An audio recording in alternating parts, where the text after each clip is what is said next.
I'm Claude Brock, Claude Lewis Brock, because my dad was Claude Alex Brock, who we'll talk about later. My birth date was June 23rd, 1939. It's Keith Edward Brock, and I was born June 6th of 1943. I was born in Milltown, Indiana. Mom and Dad moved to Taylorsville, Kentucky when I was just a little baby. And we lived here for just a couple of years. Mom and Dad left to go to work in Detroit, Michigan. And then they came back when I was 9 years old. So I lived here in Spencer County from the age of 9 until I graduated from high school in 1957. And I was actually born in Detroit, Michigan, when my mother and dad were living there and employed up there. And I lived there till they moved back here in 1948. I was 5 years old, and I lived here continuously from 1948 until I graduated from high school, Taylorsville High School, in 1961. Well, when I graduated from high school, I went to Eastern Kentucky State Teachers College for a year and didn't do well. When I basically left Eastern Kentucky State Teachers College in 1962, it put me 1A for the draft, because apparently I was the only man in Spencer County that was at that time that was eligible to be drafted. It put me 1A because I dropped out of college. So I decided to enlist in the Air Force. So I went in the Air Force in 1964, and I served 6 years, 4 years active duty and 2 years reserve. And I got out of my active duty assignment in 1968. My wife was from Lebanon, Kentucky. There wasn't much employment here in Spencer County, and there was a pretty good industrial base forming over in Marion County where my wife was from. So I decided to go back to Marion County, and we lived over there. Had our children. We have 4 children, and I've got 2 stepchildren and 2 natural children. When I went back over there in '68, I decided I didn't really want to work production work in a factory. So what I did is I used the GI Bill to go to college, and I got all my college degrees. I used it all up, getting college degrees. My degrees are in environmental biology and chemistry. After I got out of college, I graduated from college in '71. I had a teaching certificate, and I taught public school for a year. I taught at a couple of colleges, night course at Campbellsville and also at Union College. We actually moved to Middlesboro. My wife and children and I did, to take a position with the Union College Environmental Education Center. Stayed down there about a year, decided it wasn't for me, so we moved back to Lebanon. A job opening came open with State Health Department, Marion County Health Department, and I was qualified, and I hired on, was employed with the Marion County Health Department as the environmentalist for Marion County. And I worked for the Health Department for several years and retired from that in '96. So I worked from '73 to '96, which is 23 years. I actually had almost 30 years in the retirement system, so I retired from the Health Department in '96 and went with industry. I was only 52, I think, when I retired in '96. Still had some living to do and still needed to work, but I had a decent retirement. So I went with industry. By then, the environmental field had really increased in Marion County. We had a lot of industrial base now, big Toyota plant, and I hired on with industry, and I was the environmental director at a big Toyota plant there in Lebanon. Did all of the air quality and everything environmental. In 2004, the local county judge at the time, who has since passed, he called me at the plant and he said, "We're getting ready to hire a part-time environmental guy in Marion County for the fiscal court." He said, "You don't know a retired environmentalist that might be interested in that job." And I said, "Yes, I think I know one of those." So I hired on with those folks, and it was a part-time job. I work 3 days a week, and I'm currently working for the Marion County Fiscal Court doing all their environmental work, solid waste coordinator, air, land, and water, have court cases, illegal stuff. I do the E911 addressing for Marion County, and I'm the assistant floodplain coordinator for Marion County. So, and the radon coordinator. We have a big radon problem, a nuclear radon problem in Marion County.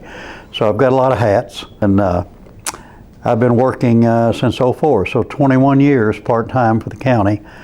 And the county judge asked me recently, he said, "How long are you going to stay?" And I said, "Well, till I lose my health." Well, I'll soon be 82 in June, but I'm feeling good, and we live on a farm. We lease a farm now, and I think cows make good neighbors. So that's basically my life from the time I graduated from high school in '61 to now. Keith left out two important things. He's one heck of a fine hunter, loves to hunt, and he taught me a lot about that, as a matter of fact. And if you've ever heard him play piano, you don't want to go away. I play guitar in a band, but I can't touch my brother here. He makes Jerry Lee Lewis look like a piker. I was married 20 years and I had 2 daughters, and then 40 years ago I married my current wife, and she's really a jewel, country girl. She decided she wanted to learn to play the piano, and I said, "I'll teach you." Well, I play by ear. I don't read any music. And what happened with me getting that talent of playing the piano, I couldn't no more tell my wife how to play the piano than nothing. I said, "You just sit down and, well, there was an argument broke out. It's probably the only argument we ever had. I said, "You need to find yourself a paid piano teacher, because I can't help you with it." But where the talent came from, my brother was alluding to, was our grandmother on our daddy's side. Back in the 20s and 30s, she played piano by ear. And she played piano in the silent movie houses before talkie pictures. All up through Illinois. She did, and she made money for her family. My grandfather was a coal miner, and she played piano in silent. That skipped a generation, and I got that talent from her. I can't no more tell you how to play the piano than nothing, but I can sit down and play the piano. So it's a gift, and that's where I got it. Okay, I was born in Milltown, Indiana, about 2 years after Mom and Dad married. They married in '37. I was born in '39. Mom and Dad met in a U-pick strawberry patch at Stumbler's Orchard in Floyd Knobs, Indiana. Not long after I was born, the house I was born in still stands over there in Milltown. But Mom and Dad bought a cabin with about an acre of land, kept it for about a year, then they couldn't afford to make the payments, and they lost it. It was $1 a month. It was $1 a month. $1 payment a month.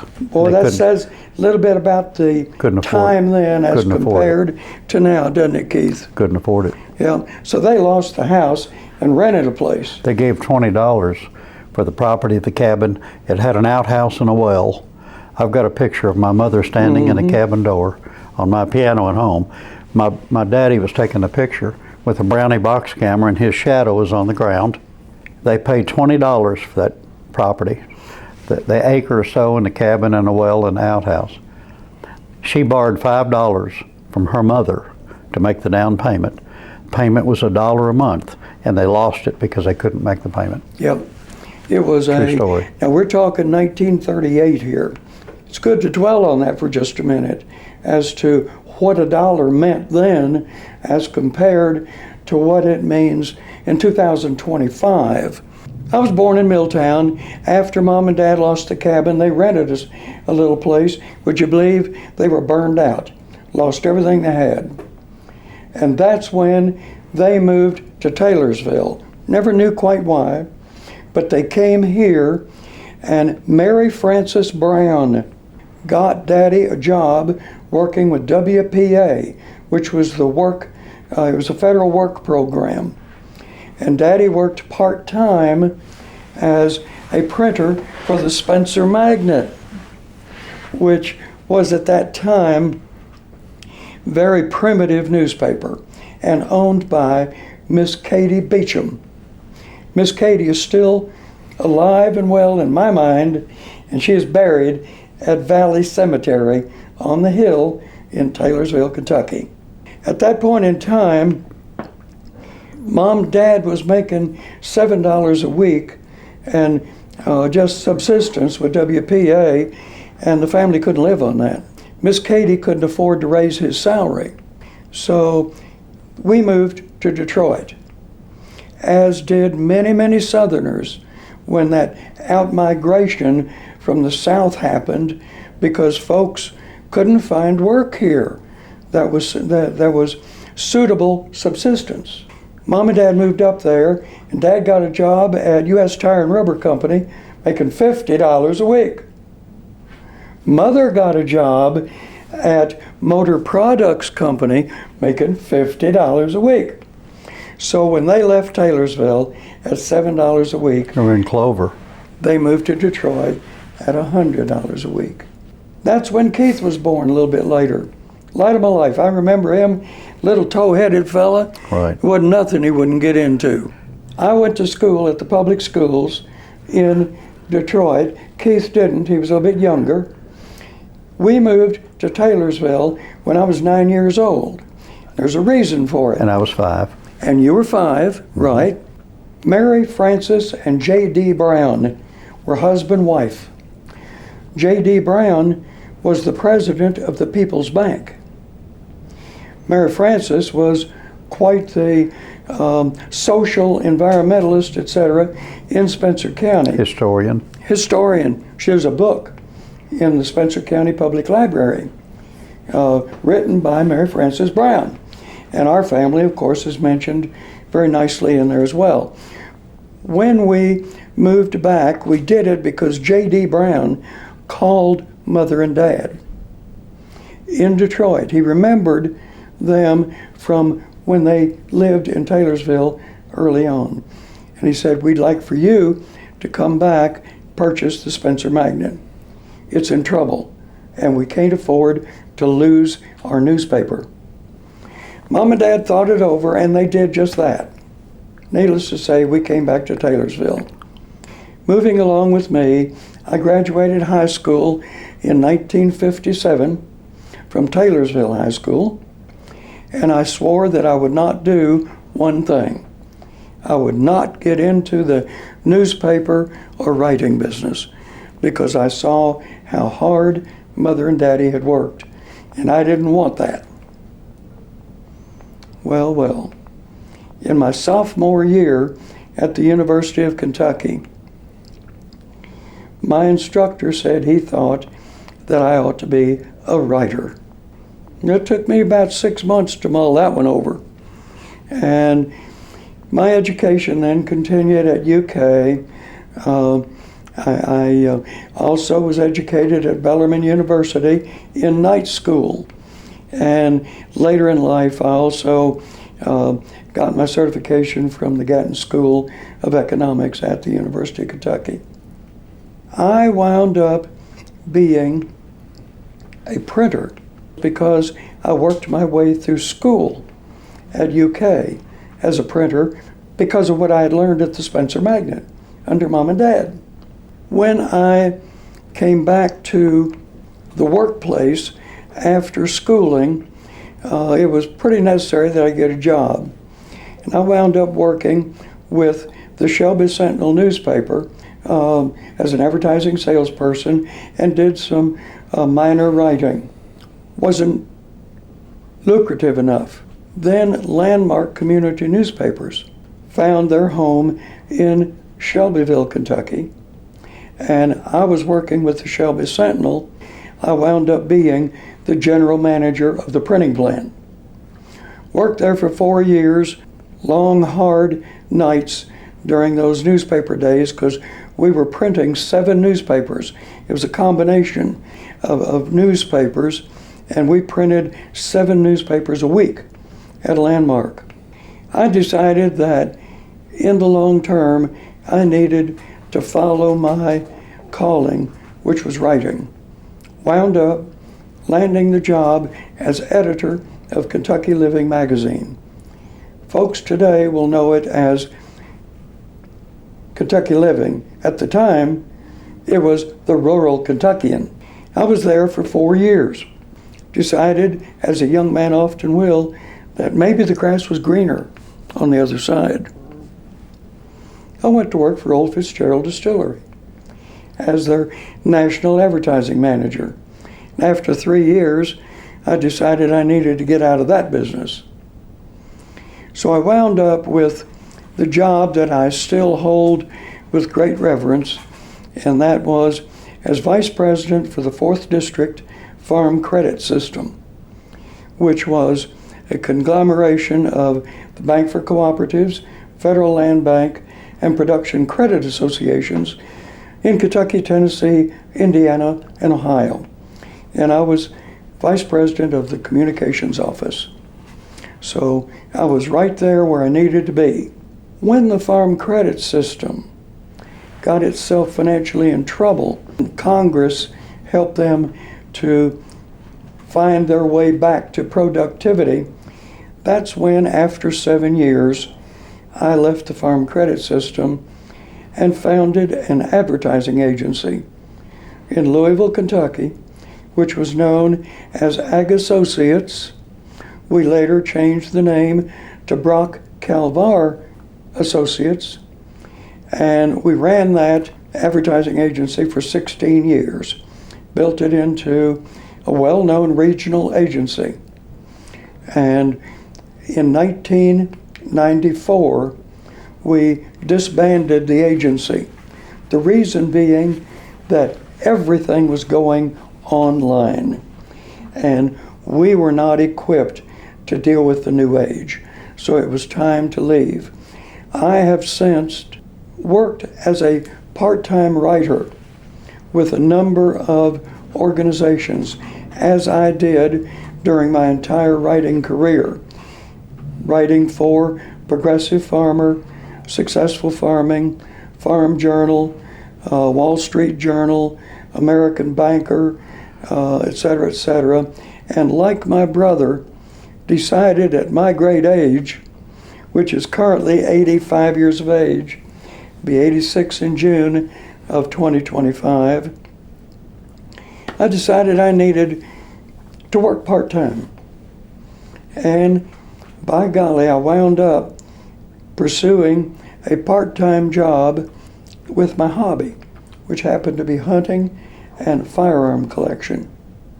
And I currently work 3 days a week, just like my brother, on Monday, Wednesday, and Friday at Cabela's in Louisville, Kentucky, as a firearm appraiser and purchaser. And that's where I am today. When I was growing up, just like him, they generally published the Spencer Magnet on Wednesdays. It was. Wednesday morning. Well, Tuesday afternoon after school, we went to the Spencer Magnet newspaper building after school and read proof for mistakes. Probably They the were best. called galley proofs. Galley proofs. We read for mistakes. That was probably the best educational experience I ever had, because I would read all of these world facts, columns, different things for proof, and I remembered a lot of it. So even though I'm an environmentalist by trade now, I write the grants for Marion County. I do a lot of speech writing and stuff for some of the folks, some of the heads of our government there in Marion County. And that's a result of what I learned when I was reading proof and with Spencer Magnet. I hated doing it. I really did. I hated doing it. But it was probably the best educational experience I ever had. Don't you think that we were real fortunate that way to be parented by Claude and Dolly Brock in a newspaper environment, because it helped us to broaden our understanding of the greater world. Absolutely. And even though it was a county newspaper, we were exposed to an awful lot that marked us in our careers in later life. It did. Exposed us to the world condition. So when I was probably 10 years old or 9 years old, we didn't have a lot. Mother and Dad really struggled. They do. They struggled to make a living, to get the newspaper off the ground.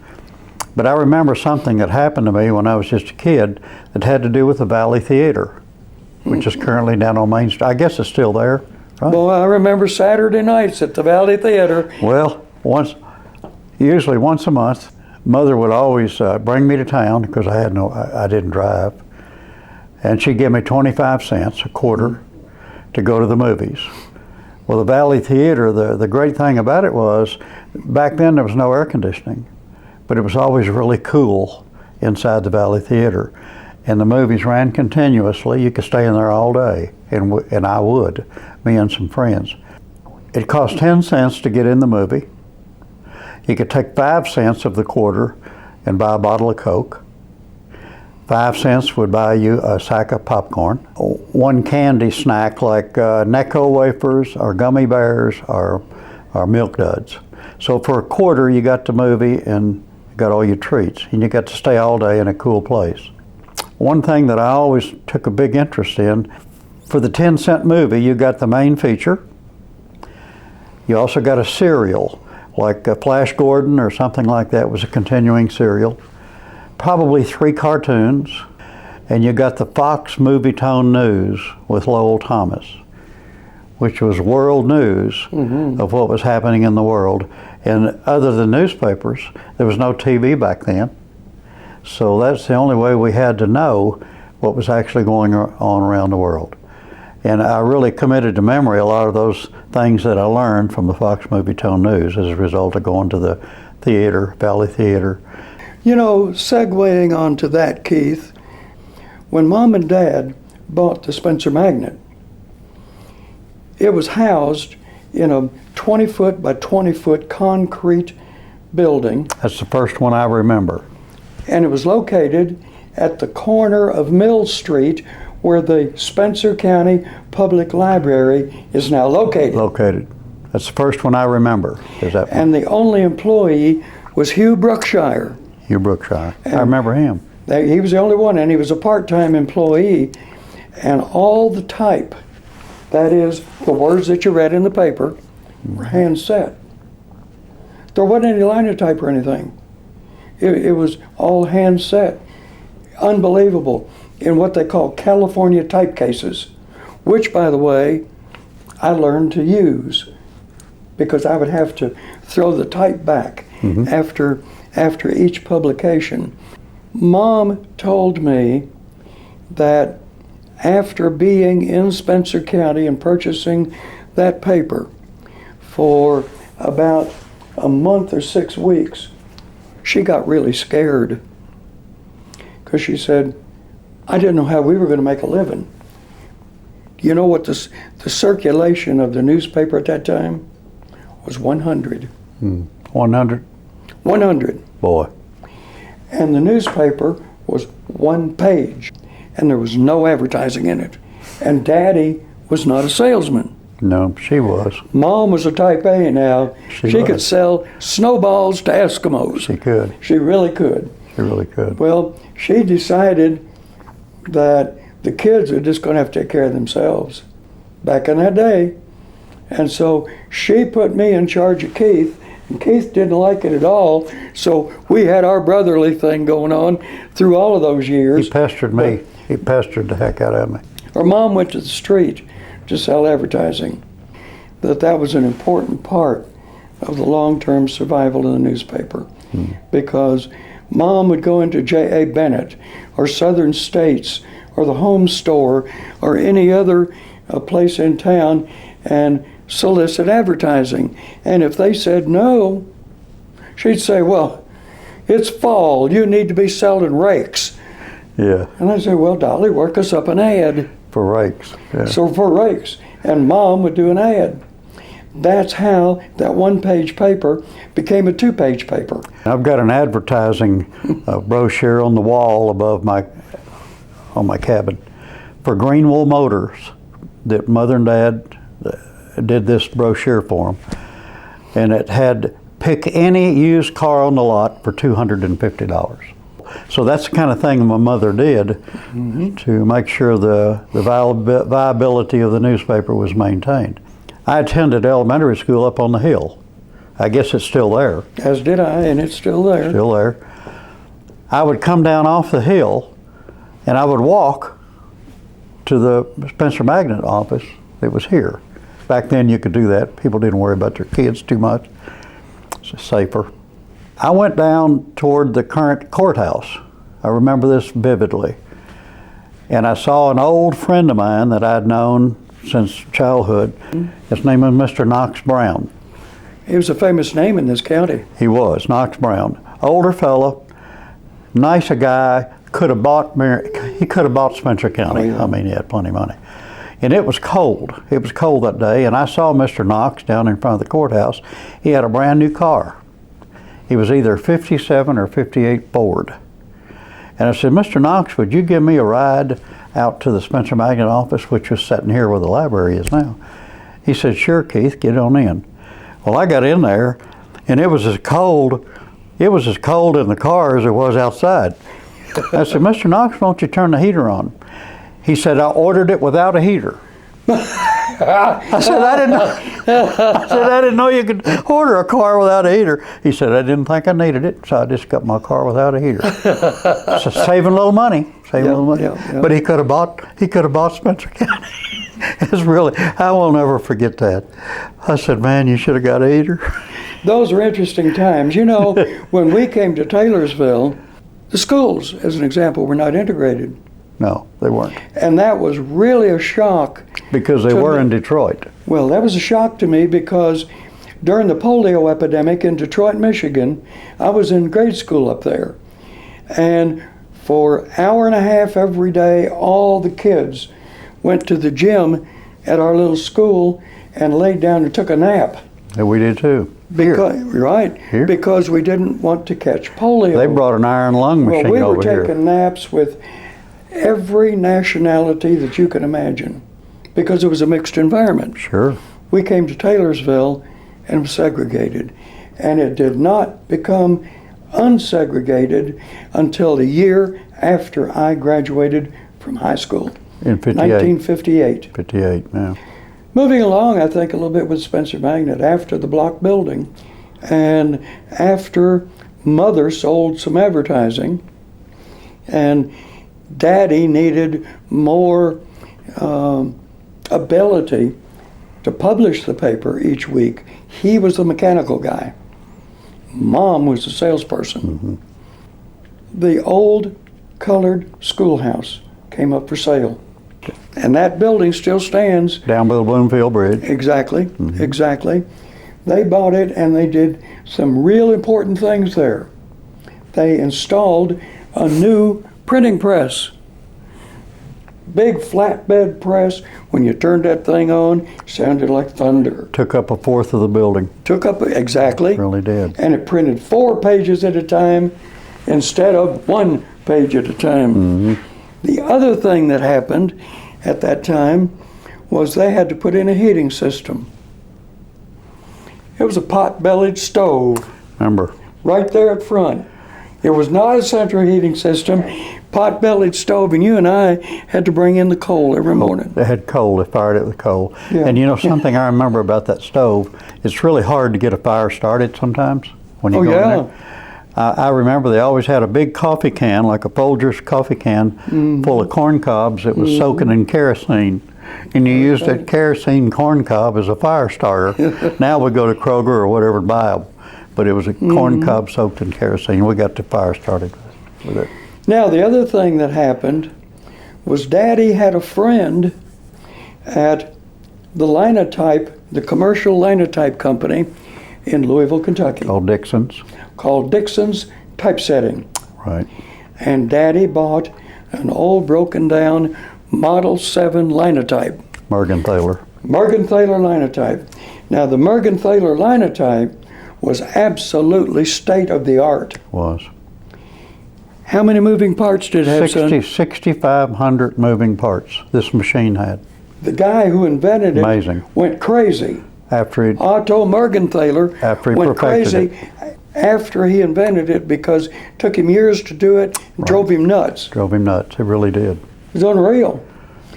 My father Wasn't worth it. overhauled that machine. He did. And he also bought the Matrix, which were the little brass Mats. mats that formed the letters in that machine. I've got some at home. He bought them, me too. He bought some of those from the Dixon's Linotype in Louisville. But Daddy tore that machine apart and completely overhauled it. And that is the machine that set all the type for the Spencer Magnet until about 1971 or 2, because that's when they switched to offset printing. But that Mergenthaler Linotype that Daddy bought and overhauled was the guts Right. behind all the letters and words in the Spencer Magnet for a number of years. And it was a major economic development in the Spencer Magnet, as was the press. By the way, that potbelly stove, Mother almost whipped my hind end good, because I loved to go in there before school and back up to that stove and get warm on a cold day. Yep. And one day it burned a hole in the back of my new coat. And Mother didn't like that. Tell them that story. This is a good time for the refrigerator story. We lived in the blue house up by the Taylorsville RV park as you come in on the new road. Cost them $5,000 to build that place. Merritt Oder built that house. And Merritt Oder built it, yeah. And they built that house about 1952 or 53, which would have made me about 7, 8, 9 years old. Yep. Mother, at the time, saved her money to buy a brand new refrigerator for that house. It was a porcelain doored refrigerator, and they delivered it. He constantly pestered me because he was 4 years older than I was a kid. I mean, he was irritated me all the time. And believe me, Keith had a temper too. I remember it so well. Well, I'm ambidextrous. I've always been ambidextrous because Mother told me why I was. She said when I was in the crib as a little child, said I would reach for my toys with my left hand. And she tried to break me by putting my toy in my right hand. It made me ambidextrous. But I throw left-handed, I write right-handed, I hammer and saw either-handed. I have to think about, I'm a switch hitter. He was pestering me. They had delivered the new refrigerator, and he was pestering me one evening, and they were still at work. I had a real good Japanese metal toy in my left hand. I got so mad at him, I hauled over that toy and I threw it at him. He ducked. It knocked a plug out of that refrigerator door, a porcelain plug, and of course when you knock the white off, it's black underneath the porcelain. I think when Mother came home, he said all he remembers that here come my left hand and here comes the toy. When Mother got home, all she could do was cry. Cried, just broke her heart. It was a tough time. Oh, it was. Well, long story short, she wound up getting another refrigerator. She antiqued that refrigerator in avocado, an antique avocado, and took it to the Spencer Magnet office that was down by the Bloomfield Bridge. That refrigerator, It was 1990. when she sold that newspaper out in 1990 and they moved up on Main Street, the refrigerator came with them that I'd knocked a hole in that she'd antiqued. And it's still running. It was still running.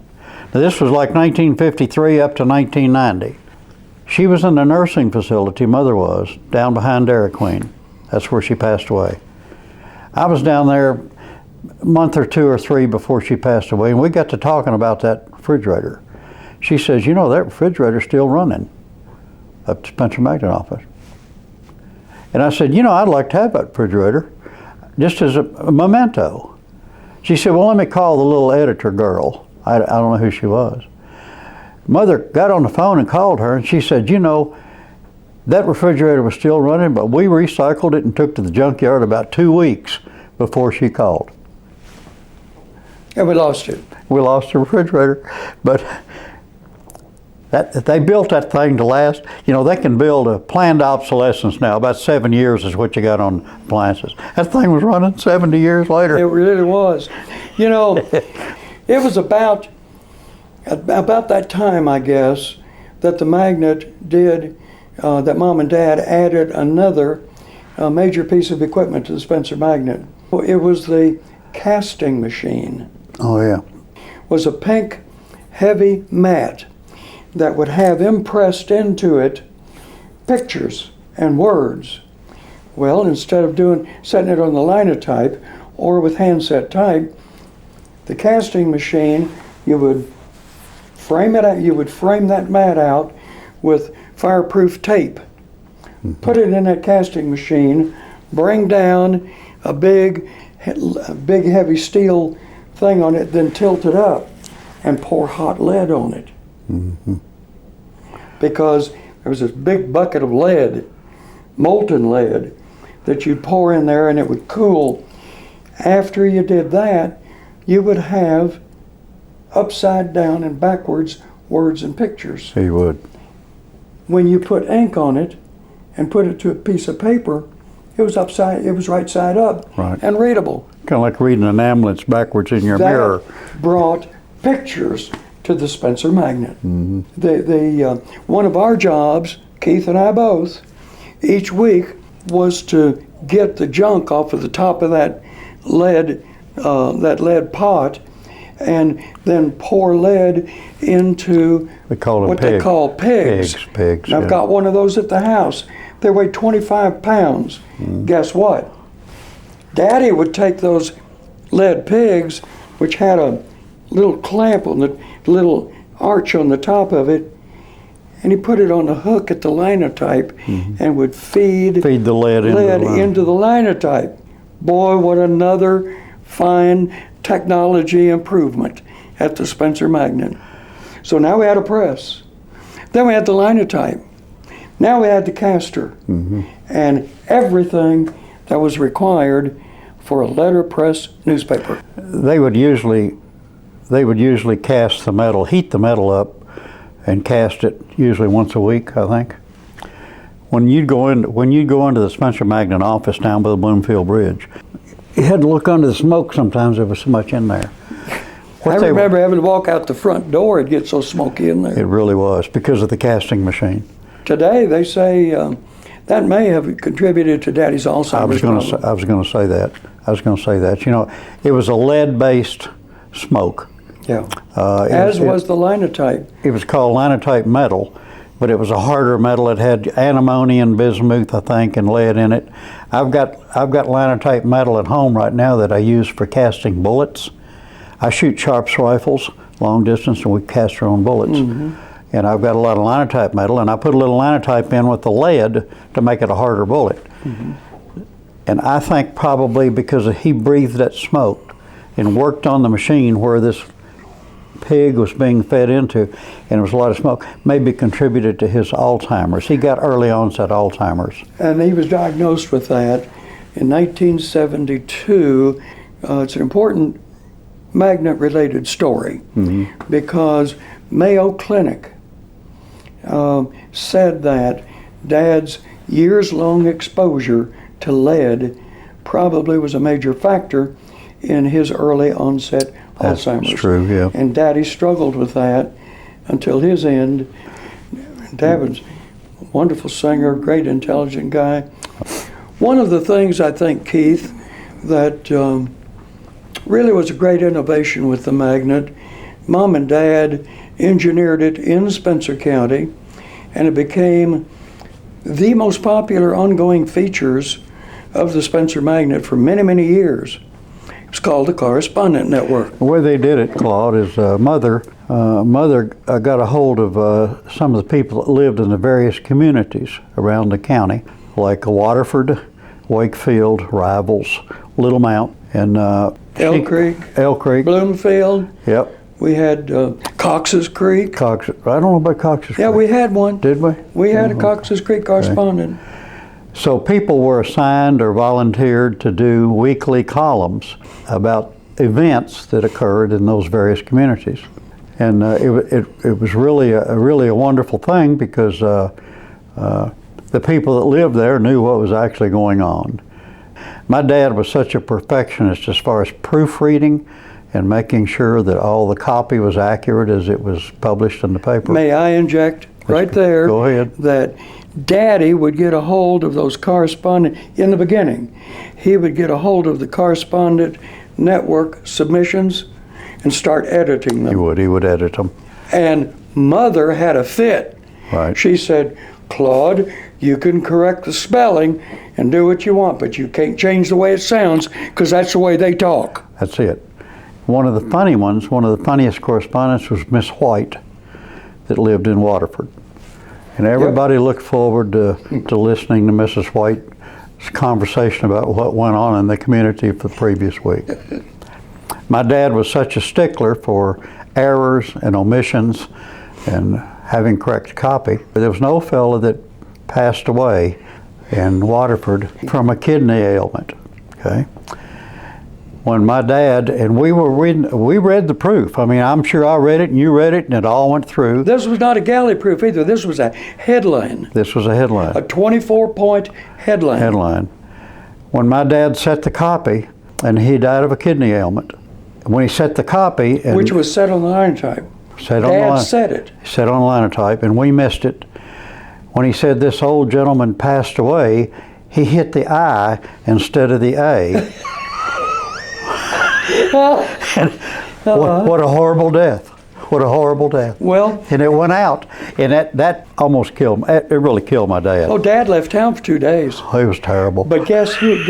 And the thing that forced him to leave town was one of his good friends, Charles Spears. Yep, it was.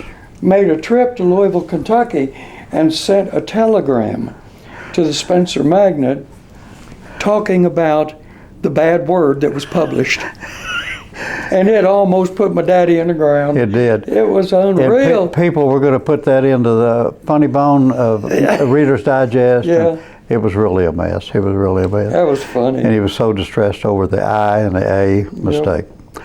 But that was a good side note. But the correspondence was really a thing that put the Spencer Magnet on the register as far as being a really good newspaper, because it was an informative thing that came directly from all the communities around the county. Keith, there is a bit of history that still lingers in Spencer County. It's called Taylorsville Lake. Dad, as you know, was employed by the U.S. Army Corps of Engineers to take pictures of what would be in the future Taylorsville Lake. No water there. They were still building the dam. Daddy went out every week and took pictures. All of his black-white negatives are still in my possession. I think I can make a contribution to the Spencer County Library because I would like to turn those black-white negatives over so that the public can come in and run them through that little machine and enjoy what the lake looked like before it was a lake. An interesting side note from the Spencer Magnet standpoint and the Taylorsville Lake project. I went in the military in 1964, and my dad said, you know, when you get out, said we'll maybe get a dock or something because the lake will have been built, and I was due to get out in '68. Well, it never happened. And one thing that the governmental folks here in the county didn't plan on is when the Corps of Engineers establishes a lake, it takes all of that property out of the tax base. Oh, absolutely. And they don't get any, you know. And it took 10,000 acres out of the Spencer County tax base. And you know, it really, from that standpoint, it really devastated the financials as far as the county government goes. Yeah. Now that's kind of an interesting side note that my dad found out as a result of being editor, you know, at Spencer Magnet. But the lake was not built for many, many years. That's the reason I moved to Marion County, because there was nothing to do. Yeah, when the Magnet, and the Spencer Magnet, by the way, was owned by the Brock family longer than any other weekly newspaper in the state of Kentucky. Continuously 42 owned. years, continuously operated for 42 years by the same family. And not even the Courier-Journal or the Louisville Times I know it. Holds that record. I think the final major technological change at the Spencer Magnet took place almost simultaneously. Keith, when I left Lexington, after the education. What year would that have been? That would have been 1971 or 72. Okay. I had earned my stripes as a printer, working my way through school. Right. And Mom and Dad did job printing, statements, business cards, envelopes, that sort of thing, as a sideline to the magnet to increase their revenues. Well, all they had was what we call hand-fed presses. In the day, they called them slapjaws. Slapjaws. Because those presses would operate like that Right. and make an impression on paper. They needed something better that would operate faster. Keith, probably the last major technological advance at the magnet happened simultaneously. When I came in for about a 6-month time period so that Mom and Dad could buy a Heidelberg job press because I knew how to operate one. And I came in, helped them supervise the location of that press at the building there by the flood wall. Then I taught Paul Wallace how to operate that press. At the same time, in the early 70s, the Spencer Magnet converted to offset printing instead of letterpress printing. Letterpress printing takes place from lead cast type, whose images are upside down and backwards, so that when you put ink on those upside down and backwards images, when you put that piece of paper on there, it becomes right side up and frontwards so that people can read it.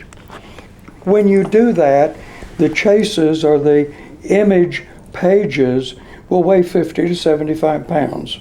And they were printed on that big press. When the magnet transferred to offset, the machine was about as big as a little coffee table, and the offset operates on a flat image that is supercast onto pre-sensitized aluminum, and that pre-sensitized aluminum is treated so that when it goes through the press, ink stays on the image but will not adhere to the non-image areas.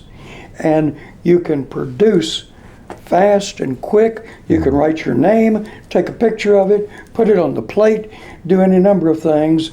And so you go from the heavy, cumbersome letterpress environment to the lightweight, less than a pound plate images. It did away and with you can do more. And it did away with the casting of the lead and the smoke. And All of that disappeared. All that disappeared. All those other technological things that we talked about Did. kind of retired.